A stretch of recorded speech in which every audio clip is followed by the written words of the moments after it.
Tonight, a West Middle School student is out of the hospital and recovering after collapsing on the sideline of a football game last week.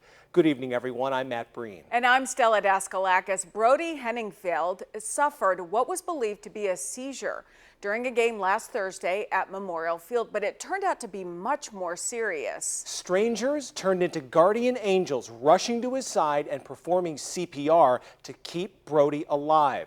Bishop Heelan football staff, off-duty nurses, and emergency responders flooded the field to keep Brody with us until paramedics could arrive. And thanks to their selfless actions, Brody survived that night and left Children's Hospital in Omaha on Wednesday. KTIV's Claire Bradshaw talked with a few of those guardian angels and Brody's parents, who say they can never repay them for the sacrifices they made. Brody Henningfield is your average middle school boy. His parents say he loves sports, is known as a sweetheart, and is always smiling. Brody loves him, yeah. We're lucky. We're lucky he's ours. But their lives were shaken on September 17th when Brody collapsed during the middle of the third quarter as West Middle School took on Bishop Heelan.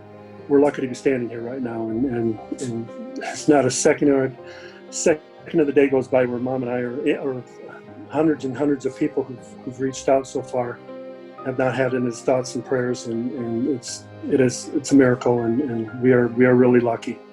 Brody's parents were running late to the game. When they arrived, they expected to see a football game going on. Instead, the game was stopped and they saw a West Middle player on the ground. We yelled, "What's the number? Who is that out there? Who's that out there?" By the time we finally realized it, or was told it was 63, then we pretty much both collapsed and we ran out to the field. Keaton Slaughter is a football coach at Heelan. When I was out there, I heard her scream for her son, and that noise is kind of what stuck with me. When he saw people rushing to the field, he joined to see what was wrong. For about, what felt like an hour, it was probably 10 to 15 minutes of CPR and keeping him basically alive until the paramedics actually showed up. Deb Harpno and Danielle Lester were also at Brody's side working to keep him alive.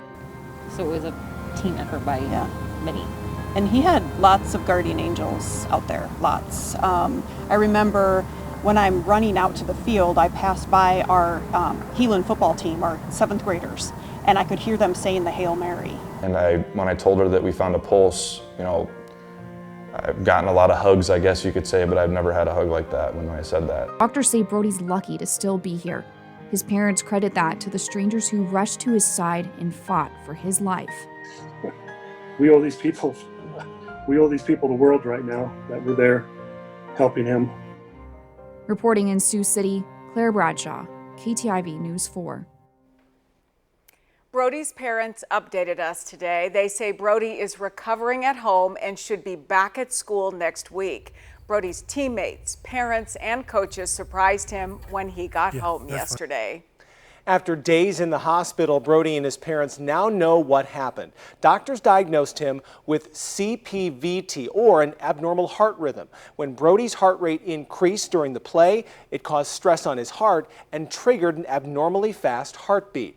Deb Harpino and Danielle Lester say anyone can perform CPR like they did on Brody if they're properly trained. They encourage people to seek out training because it could save a life. You can sign up for classes through the American Red Cross right here in Sioux City.